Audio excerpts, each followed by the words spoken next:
I missed the meeting where we're not supposed to move, so now I've completely forgot what my story's about. Stand still. There you go. All right. You have to do the whole thing. There you go. I don't have dental insurance either. All right, so I've been a waitress for many, many years. Most of that time was here in Athens, Georgia, and I did some catering and that sort of thing. So I've worked a ton of weddings. There's one wedding that we did with a local caterer years and years ago, back in the 80s, and the conservatory at the State Botanical Gardens had just opened up, and it was a massive wedding. It was so huge that some of us got walkie-talkies to be able to talk to other people at other parts of the conservatory. The bride's family had spent $25,000 or so, we heard, on floral arrangements, and the floral arrangements were these huge goldfish bowls with little goldfish swimming in there. And they had like the blue stones in the bottom, and they put these green oases. Do you know what those are? It's like green foam. They soak it in water, and they stick it up on top of the goldfish bowl. And birds of paradise, these lovely flowers, and they're all over the botanical gardens. Meanwhile, the waiters are all goofing around on the walkie-talkies and doing things like, "Book 'em, Dano," or "The call is coming from inside the conservatory." So then we get an alert, "The fish are dead, the fucking fish are dead." Laughing because we think it's funny, and then we realize all of those flower arrangements, they all have dead goldfish. So now we have to run around, and you can't do that job by yourself. It turns out it takes 2 people to remove dead goldfish from the water. So, and we don't have any equipment either. I didn't bring my little fish net with me, and so one of my partners had to lift the oasis out. I'm getting dead goldfish out of the thing because we don't want the bride to see it. And when you're at the Botanical Gardens at a lovely wedding, what do you do with dead goldfish? There's some very fertile plants out of there.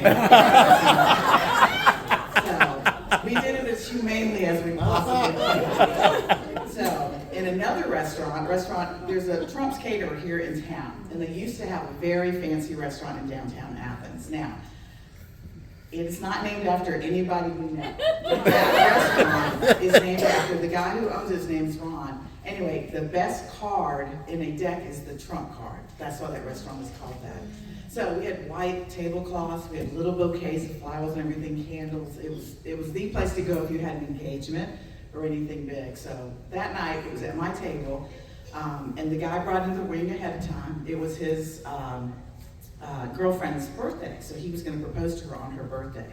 So we had at the time this lovely, delicate chocolate torte, and we would take a squeezy bottle with raspberry puree, squeeze it all over the plate, put the little chocolate torte right there, and I stuck a candle in it and put the ring ever so delicately, and I put a lot of thought into it to make sure the candlelight would come off the diamond and it would be beautiful. And so all the waiters, if you remember that, if y'all been in the building downtown, they've got these long, tall, beautiful marble columns. They've got the stained glass. It's very elegant. So anyway, I take it out there and I give it to her, and I just think this is going to be over with really quickly. She's going to see the ring and everybody's going to applaud. It'll be beautiful.